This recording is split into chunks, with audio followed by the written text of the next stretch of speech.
านม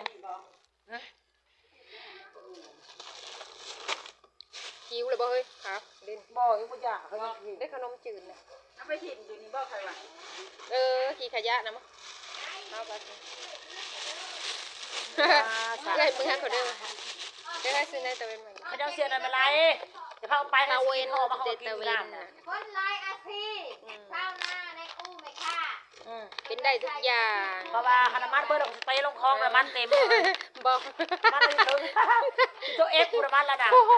บอก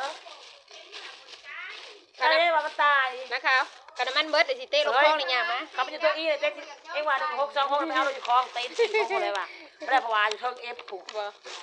กินได้ตะเวน